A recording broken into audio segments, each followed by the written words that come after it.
we are in the GR86,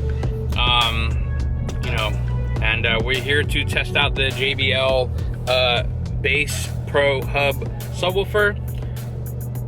As you can see by the first thumbnail, the first video, you can see it does make you think about Bass Pro Shops. So shout out to my fishermen out there. I don't know, I'm not a good fisherman. Anyways, yeah, so we're going to be testing the JBL Basspro hub subwoofer, and this is the factory GR86 base model. So the base has these tweeters up front, but does not have the 4-inch speakers. I believe that only come on the premiums. So we got factory tweeters, factory door speakers, front and rear. So that is what I am working with right now. So this sound test is basically all that OEM stuff, and then in addition to just adding the subwoofer.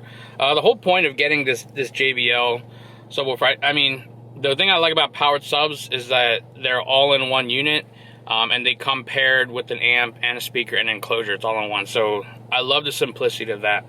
And then the second part is the best, what made me choose this is because, I mean, it's in the trunk, and you can actually fit a spare tire in there. I don't have a spare tire because my car did not come with one, but you can use it with the spare tire. It's designed to be used with a spare tire. So just being in this platform, we all know that, space is valuable. So being able to use the full trunk still and have that, and have the subwoofer there, I mean, that's just such a great design by JBL. So huge shout out to them on that design. And last is the sound. How does it sound? And I tell you what, I could not be any more happier. Previously, as you saw when I had the Corolla, I used Infinity Basslink. I love Infinity products, and the Basslink is an excellent bass filler.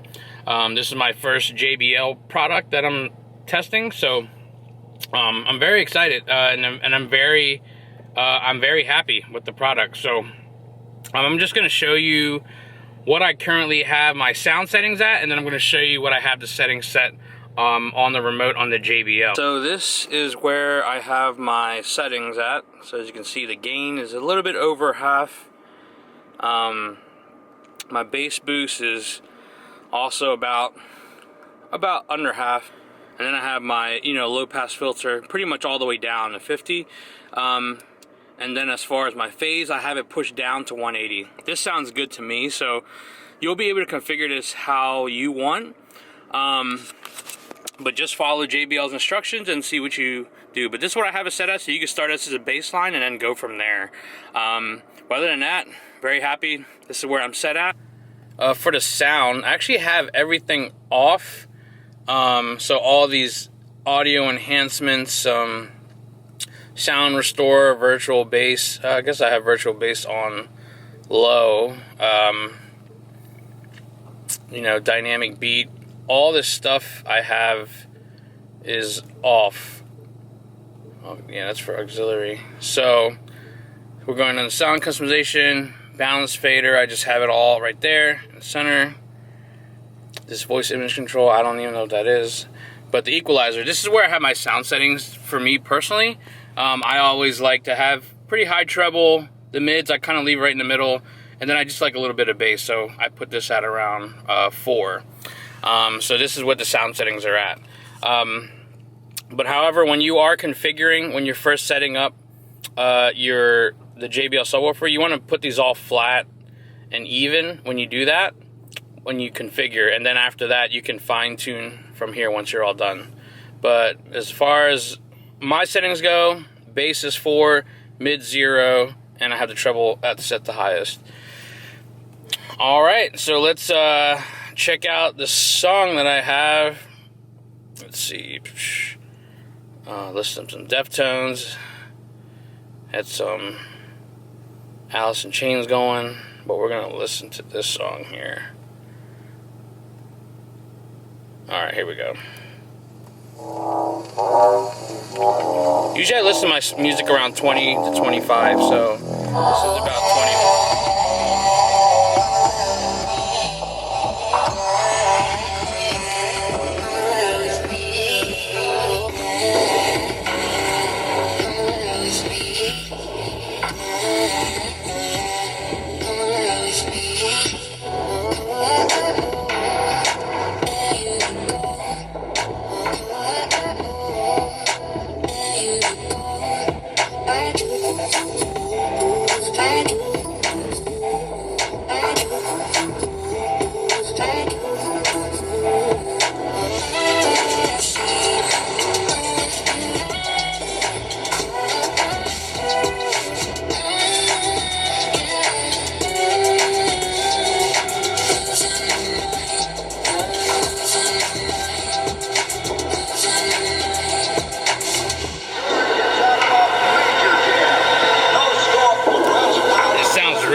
happy with this. It's a great bass filler.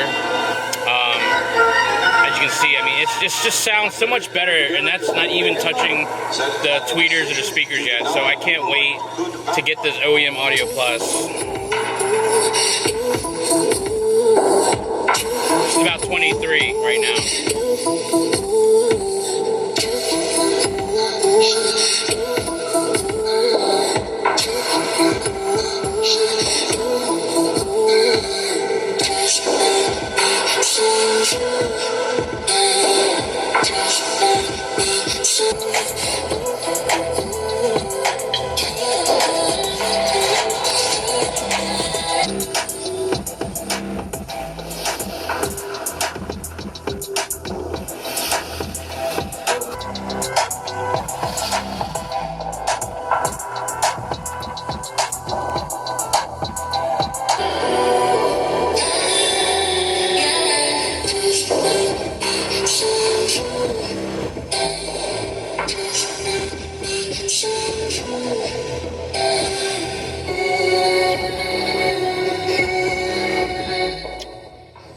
So there's your there's a sound test, and man, it's not, probably won't come through as well through this camera speaker, but man, it's a night and day difference, and I highly recommend it, especially working with the factory radio. So that was like the biggest thing I was concerned with. I wasn't sure if it was going to work with it, but this specific kit does have high level inputs, which means, actually I just learned this the other day, but it'll take your factory speaker frequency and convert that into low bass signals, and you can do that when adjusting the crossover, and I'll show you where you adjust that. But you can, when you adjust it, when I was moving it, you know, clockwise, you can start hearing vocals out of it, and that's not what you want. You want to, I have it all the way down counterclockwise, so it's only picking up those bass signals.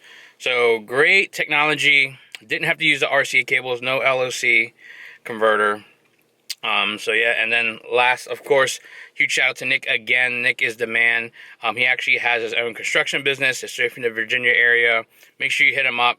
I'll put his contact information down below if you want to hit him up. But he does everything. He's actually going to help my brother also set up like the pressure washer setup. So tapped into the hose.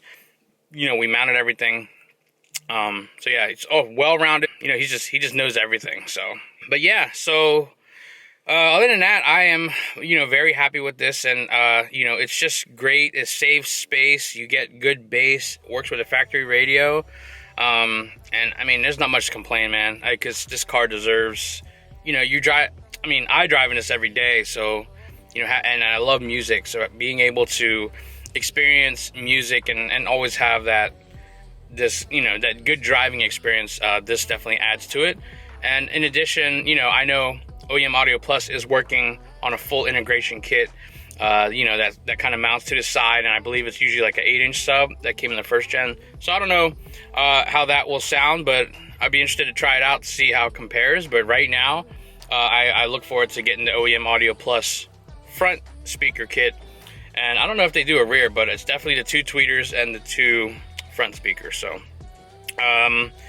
yeah, so other than that, hope you guys enjoyed the video, and that's how you basically set up.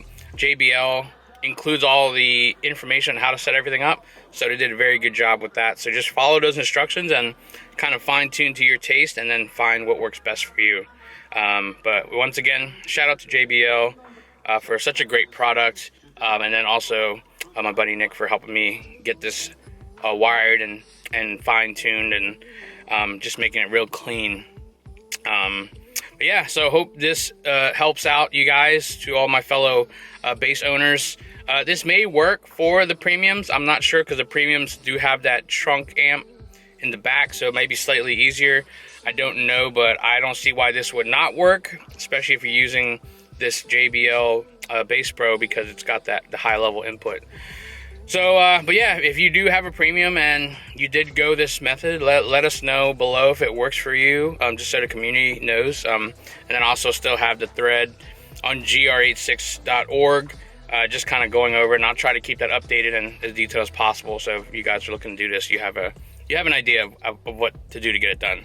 So the video I posted will probably get you about 90% there, because I just wasn't sure it will work, but maybe, you know, maybe someone else can make a more detailed video, but that at least will get you started, and hopefully, you know, someone else can come up with a better video later.